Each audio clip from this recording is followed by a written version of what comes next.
Hello बच्चों, आज हम लोग क्वाड्रेटिक इक्वेशन पढ़ेंगे चैप्टर 4 में और द्विघात समीकरण। ठीक है, अब इसमें देखिए कि द्विघात समीकरण होता क्या है। सबसे पहले तो द्विघात का मतलब इसको सिंपल सा कह सकते हैं हम लोग कि ऐसा इक्वेशन जिसके चर का मैक्सिमम पावर 2 हो। या इस तरीके से अगर हम लोग एक चीज़ समझें, जैसे कि इसको मान लिया जाए कि एक वो है, एक वो क्या कहते हैं, एक आयत है मान लीजिए। ठीक है, और ये आयत इसकी लंबाई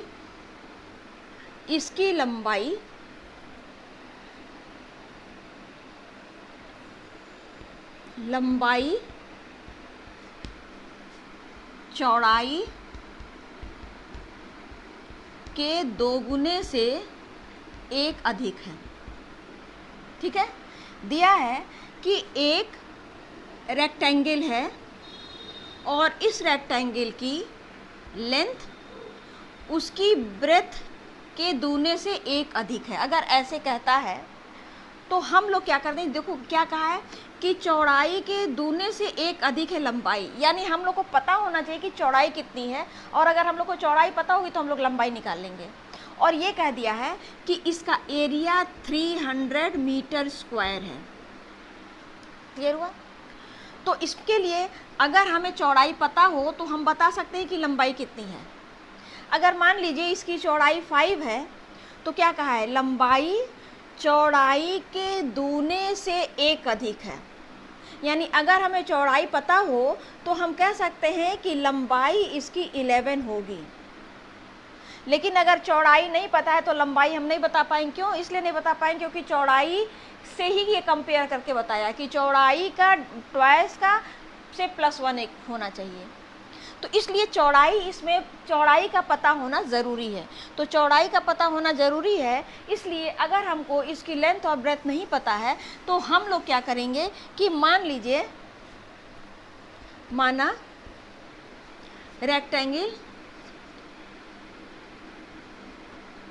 यानी आयत की चौड़ाई is equal to x metre. चौड़ाई यानी ब्रेथ। और अगर चौड़ाई x मीटर हो गई तो इसकी लंबाई क्या हो जाएगी, तो लंबाई इज इक्वल टू हो जाएगा, लंबाई यानी L इज इक्वल टू हो जाएगा चौड़ाई के दूने से 1 अधिक।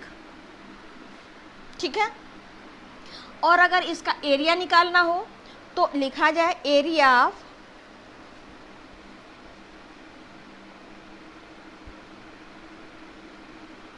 आयत का क्षेत्रफल। आयत का क्षेत्रफल क्या होता है, लंबाई इंटू चौड़ाई। क्लियर हुआ? तो इसका एरिया कितना दिया हुआ है, 300 इज इक्वल टू लेंथ कितनी है 2x + 1 और इंटू ब्रेथ कितना है x, यानी कि 300 is equal to 2x square plus x, या 2x स्क्वायर प्लस x इसको राइट साइड में ले जाइए, 300 इज इक्वल टू 0। इसका मतलब यहाँ पर x क्या है, चौड़ाई है। x क्या है, चौड़ाई हम लोग मान लिए हैं। x क्या है, चौड़ाई। यानी कि जो भी इसकी चौड़ाई आएगी वो इस इक्वेशन को सेटिस्फाई करेगी। सेटिस्फाई करेगा मतलब अगर x की वैल्यू मान लीजिए 5 आई, यानी चौड़ाई अगर 5 है तो ये वैल्यू इसमें रख देंगे तो लेफ्ट बराबर राइट आएगा। मतलब इधर राइट 0 है तो लेफ्ट भी 0 आ जाएगा सिंप्लीफाई करने पर। तो अगर ये इक्वेशन आ गया तो ये इस इक्वेशन में ये जो x यानी कि जो चौड़ाई है वो इस इक्वेशन को सेटिस्फाई करेगा। अच्छा, एक तो ये हो गया। अब इसमें अगर हम ये पूछें कि इस इक्वेशन का घात क्या है, ये है एक बहुपद, ठीक है। एक पदी, द्विपदी और बहुपद हम लोग को पता है, जिसमें एक पद होते हैं, जैसे अगर केवल x है या 2 है, ये सब क्या है, एक पदी हैं। अगर 2x है, ये भी एक पदी है, ठीक है। अगर 2x + 1 हो गया तो ये द्विपद हो गया, और अगर 2x² + x + 5 अगर ये हो गया तो इसमें 2 से अधिक पद हो गया, तो इसको बहुपद कहते हैं, ठीक है। अब ऐसा बहुपद जिसके चर का मतलब वेरिएबल का मैक्सिमम पावर 2 हो, या किसी बहुपद की जो मैक्सिमम पावर, उसको कह सकते हैं कि बहुपद का पावर, यानी बहुपद की घात। अगर पूछा जाए इसमें बहुपद की घात क्या है, 2, ठीक है। ऐसा बहुपद जिसकी घात 2 हो, वो बहुपद द्विघातीय कहलाता है, द्विघाती। और ये पूरा क्या कहलाएगा, ये द्विघातीय समीकरण कहलाएगा। यानी कि ऐसा समीकरण जिसमें चर का घात 2 हो, ऐसे समीकरण को द्विघात समीकरण कहते हैं। और ये क्या है, ये द्विघात बहुपद है। जैसे अब मान लीजिए कि 2 4 लिखते हैं, मान लीजिए 2x² + 3 - x। इसमें भी इस इक्वेशन में, ये समीकरण है, इस इक्वेशन में जो चर राशि, चर का मतलब क्या होता है, वेरिएबल, और वेरिएबल पे पावर मैक्सिमम कितना है, इस पे पावर 1 है, इस पे पावर 2 है, तो ये क्या कहलाएगा, ये क्वाड्रेटिक इक्वेशन कहलाएगा, यानी ये द्विघात समीकरण कहलाएगा, द्विघात समीकरण। इसी तरह से हम लोग कह सकते हैं x² / a - bx + 3 = 0। इसमें भी a, b ये सब तो कांस्टेंट हैं, ठीक है, ये सब वास्तविक संख्याएं हैं, लेकिन जो चर राशि है उसका घात मैक्सिमम कितना है, 2 है, इसलिए ये समीकरण द्विघात समीकरण कहलाएगा, ठीक है। तो अब हम लोग कह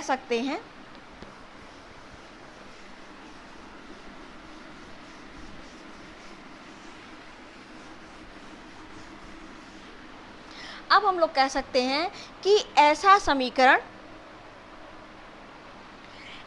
समीकरण मान लीजिए ये ax² + bx + c = 0 है, ठीक है, जहाँ पर a ≠ 0 और a, b, c वास्तविक संख्याएं,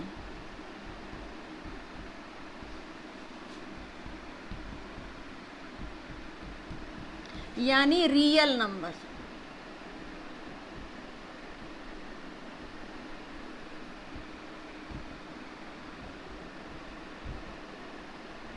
रियल नंबर्स हैं।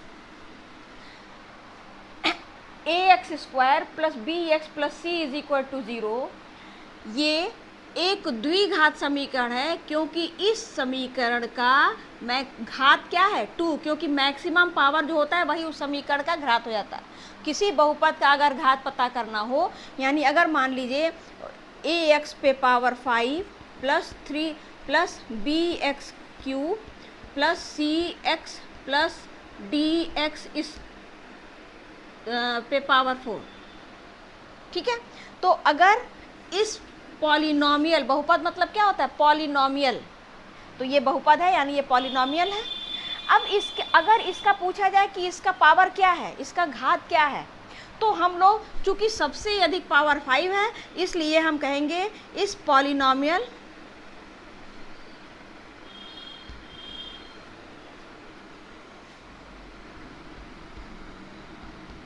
घात कितनी हो जाएगी, 5, ठीक है।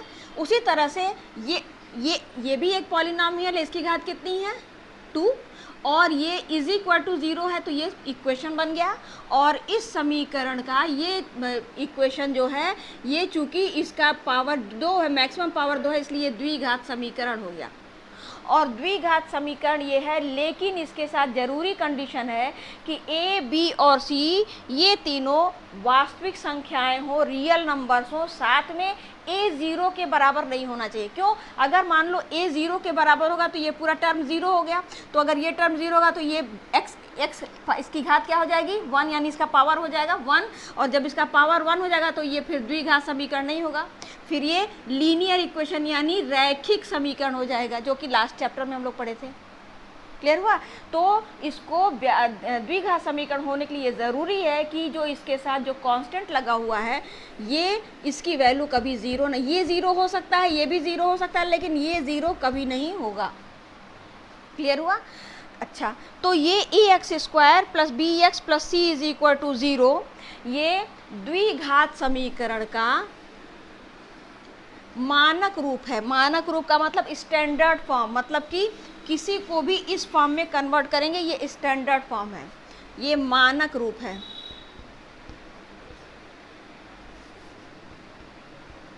द्विघात समीकरण का मानक रूप या स्टैंडर्ड फॉर्म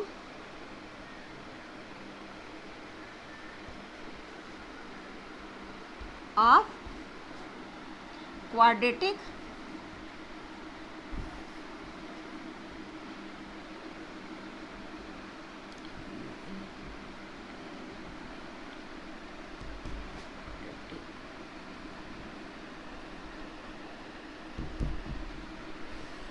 क्लियर हुआ? ये द्विघात समीकरण का मानक रूप यानी स्टैंडर्ड फॉर्म है। किसी भी सेकेंड डिग्री को हम लोग इस फॉर्म में अगर कन्वर्ट करते हैं तो ये, किसी भी सेकेंड डिग्री इक्वेशन को हम लोग इस फॉर्म में करते हैं तो ये स्टैंडर्ड फॉर्म हो जाएगा, क्वाड्रेटिक इक्वेशन। क्लियर हुआ? अच्छा, अब देखिए, अब हम लोग इसको करते हैं। अब कुछ क्वेश्चंस हैं, इसको हम लोग लगाते हैं। ठीक है, एग्जाम्पल।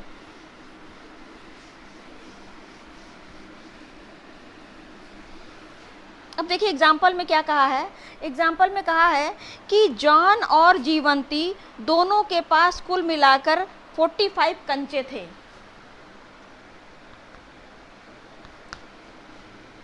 कुल कंचों की संख्या इज इक्वल टू 45। क्लियर? दोनों 5-5 कंचे खो देते हैं। किसके किसके पास है? जॉन और जीवंती। जॉन और जीवंती, जॉन और जीवंती दोनों के पास कुल मिलाकर, दोनों के पास टोटल मिला के इतने 45 कंचे हैं। ठीक है, और दोनों 5-5 कंचे अपने गायब कर देते हैं, खो देते हैं, और अब उनके पास कंचों की संख्या का गुणनफल 124 है। अब इनके पास जैसे 5 ये भी गायब कर दिया, 5 ये भी गायब कर दिया, तो अब इन लोगों का जो कंचा बचा उसका मल्टीप्लिकेशन करने पर 124 आता है। तो हम जानना चाहेंगे कि आरंभ में उनके पास कितने कितने कंचे थे। तो जॉन और जीवंती के पास पहले कंचों की संख्या निकालनी पड़े, तो किसी एक को मानना पड़ेगा क्योंकि कुल कंचों की संख्या 45 है। अब ये नहीं पता है कि जॉन के पास कितना है या जीवंती के पास कितना है, दोनों का सम तो बता दिया है, तो मान लिया जाएगा, माना जॉन के पास कंचों की संख्या इज इक्वल टू x। ठीक, तो अगर टोटल इन दोनों को मिला के दोनों के पास 45 है, तो अगर इसके पास x होगा तो इसके पास 45 माइनस x होगा। कैसे? अगर मान लीजिए इसके पास 10 होगा तो इस 45 में से 10 माइनस करेंगे तो ये 35 इसके पास आएगा। उसी तरह इसके पास अगर x है तो 45 में से x माइनस करेंगे तो जीवंती का पता चल जाएगा। तो हम लिखेंगे जीवंती के पास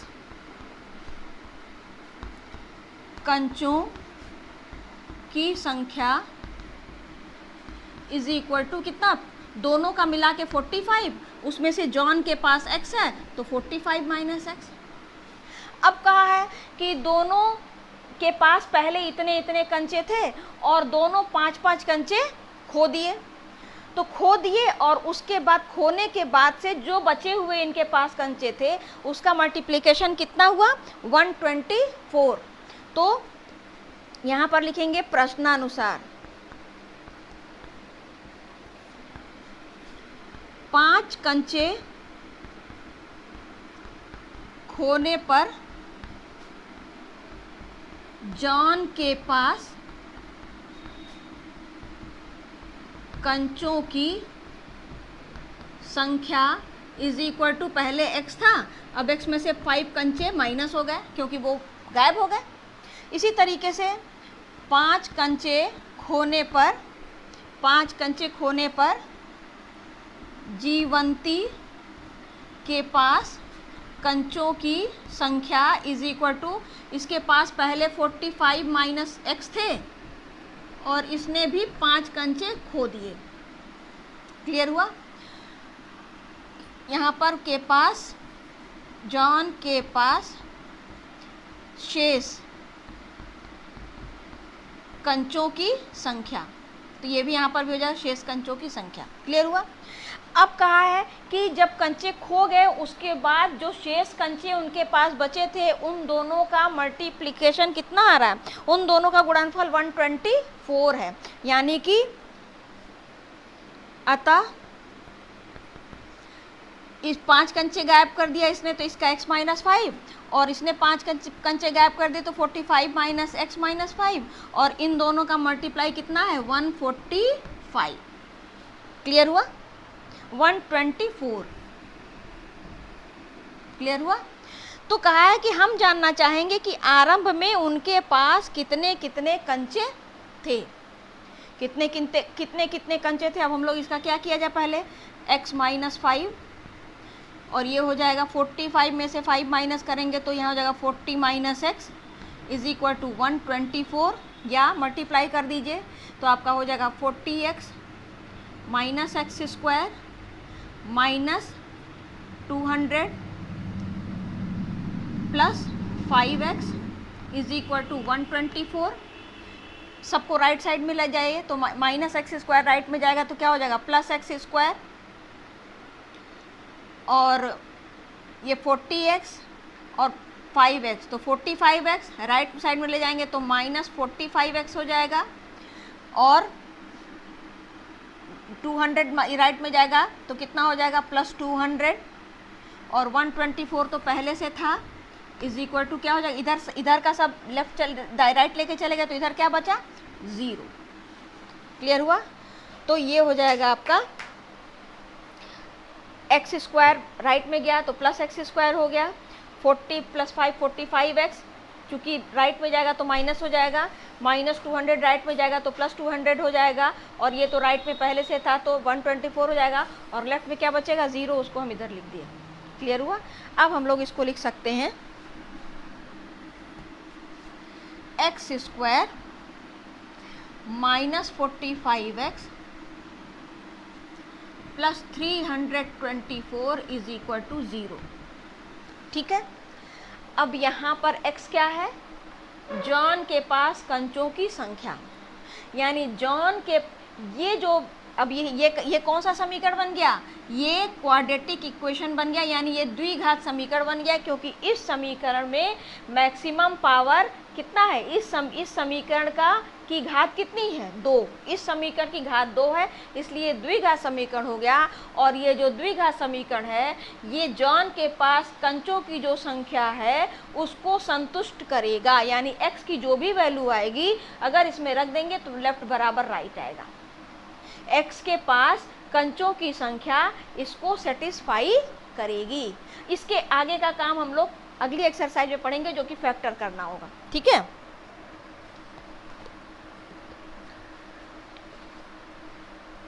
यानी कि जॉन के पास जितने कंचे थे वो इस समीकरण को संतुष्ट करेंगे। जॉन के पास 15 कंचे थे तो वो इसको सेटिस्फाई करेगा, या 10 कंचे थे तो वो इसको सेटिस्फाई करेगा। जितने भी कंचे होंगे वो इसको इसमें रख देंगे तो सेटिस्फाई करेगा, मतलब कि इसमें वैल्यू रखेंगे तो राइट 0 है तो लेफ्ट भी 0 आ जाएगा।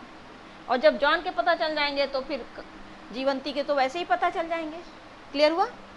अच्छा, अब देखिए नेक्स्ट,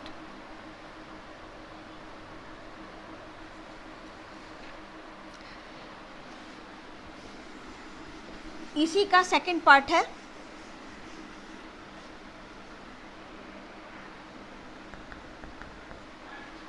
एक कुटीर उद्योग एक दिन में खिलौने निर्मित करता है।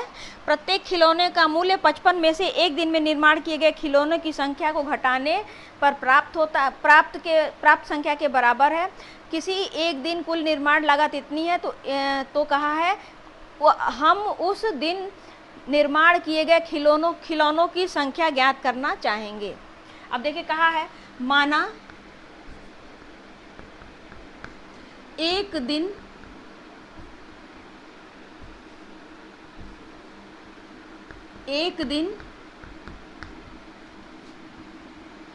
निर्माण किए गए खिलौनों की संख्या बराबर x, और कहा है प्रत्येक खिलौने प्रत्येक खिलौने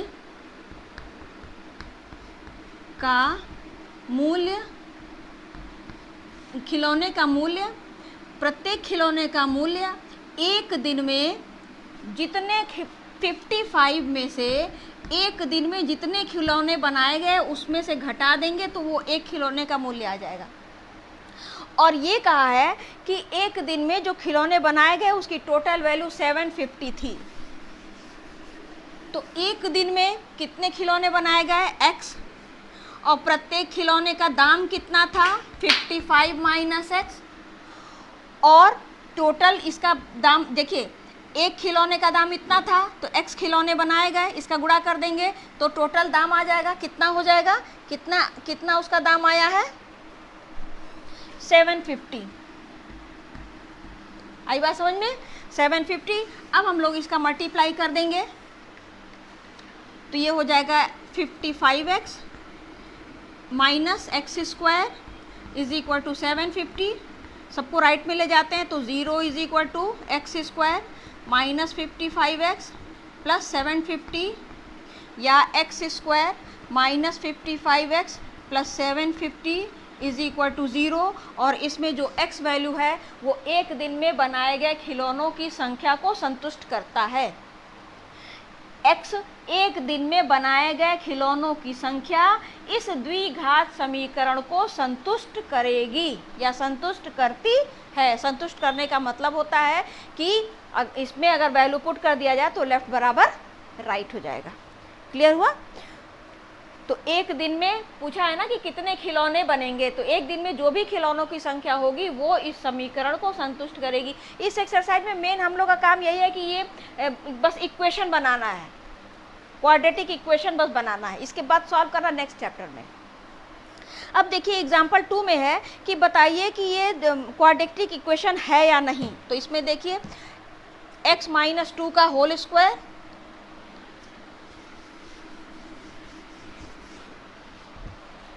एक बताते हैं और आप लोग लगाइएगा। जैसे मान लीजिए दिया हुआ है एग्जाम्पल 2 का फर्स्ट x माइनस 2 का whole square plus 1 is equal to 2x minus 3। अगर ये पता करना है कि ये क्वाड्रेटिक इक्वेशन है या नहीं तो इसको पहले खोल दीजिए। a माइनस बी का whole square, a square plus b square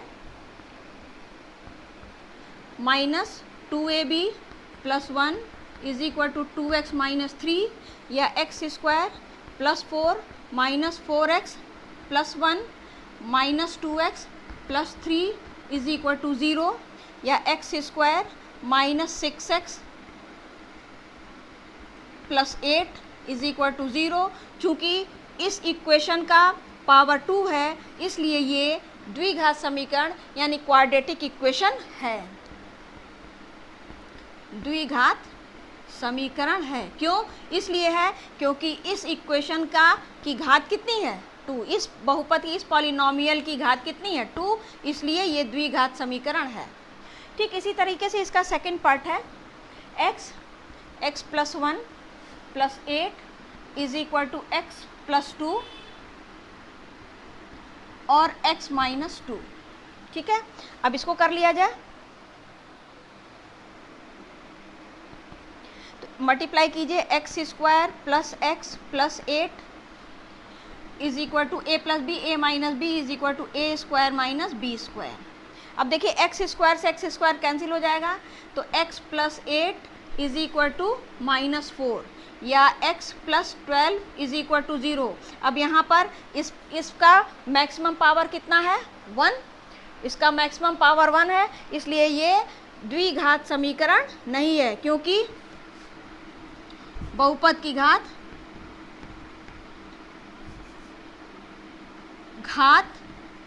बराबर 1, अतः यह द्विघात समीकरण नहीं है। क्लियर हुआ? इसी तरीके से आप लोग इसका थर्ड और फोर्थ पार्ट लगाएंगे और सिंप्लीफाई करके देखेंगे कि ये आपका सेकेंड डिग्री का है या नहीं, यानी कि क्वाड्रेटिक है कि नहीं।